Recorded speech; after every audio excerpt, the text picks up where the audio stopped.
नमस्कार। जितना भी हमार भोजपुरी के श्रोतागण बा और वो लोग के प्यार दुलार बाटे भैया। अभी हमार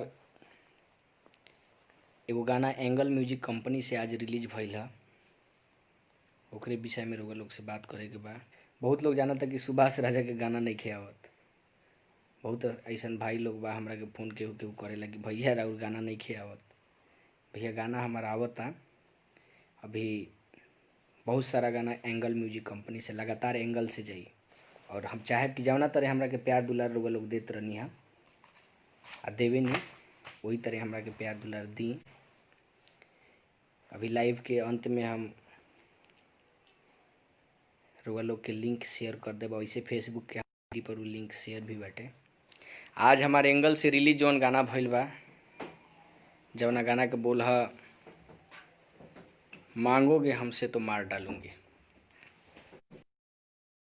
बहुत ही प्यारा गाना बाटे। बहुत अच्छा वीडियो भइल बाटे। वीडियो आतिश जी कहले बानी और उमे वीडियो में हमनी नृत्य कहले बानी हम, ललन शर्मा जी हमारा अंकल जी, और हमनी के बीच में नइखी ललन शर्मा जी, आदित्य राज जी, सोनू पर्वत जी। ओहू लोग के तरफ से रउआ लोग से आग्रह रही कि वो गाना के शेयर करी, प्यार दुलार दी। बहुत ही भाग्यशाली हैं जो इतना आप लोग का प्यार दुलार मिलता है, आशीर्वाद मिलता है। और अभी आप लोग से यही निवेदन है कि मेरा ज़्यादातर गाना एंगल म्यूजिक से जाएगा। आप लोग एंगल म्यूजिक से जुड़े रहिए। एंगल म्यूजिक के चैनल को सब्सक्राइब कीजिए, क्योंकि किसी भी कलाकार का भगवान पब्लिक ही होता है, चाहे छोटा कलाकार हो बड़ा कलाकार हो। मैंने कहा लगातार बहुत सारा एल्बम जाएगा। अभी हम बिहार में हैं, कल परसों दिल्ली निकलने वाले हैं। और ये लीजिए आप थोड़ा सा, हमारे श्याम भाई हैं पैसा काम ना आए, जिनका लिखा हुआ गाना है, बहुत सुंदर निर्गुण है। जिसको आप सुनिएगा तो वाकई लगेगा कि हाँ, इनमें जो भी शब्द इन्होंने सजाया है, शब्दों का तो खैर जोड़ नहीं है और जितना भी तारीफ करें कम है।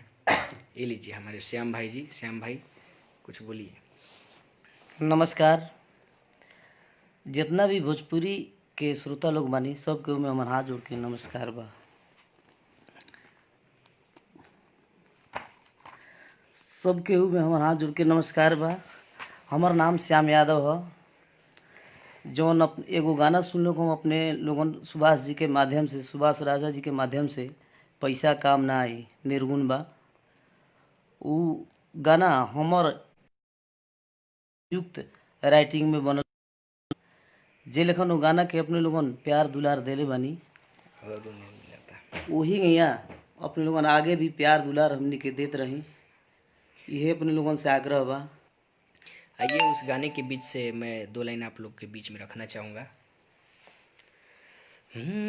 हर की जवानी बोही आम में रखूंगी सुबह शाम में, जवानी बोही आम में रखूंगी सुबह शाम में, अपने छत पे सुखा के अचार डालूंगी, अचार डालूंगी, अचार डालूंगी।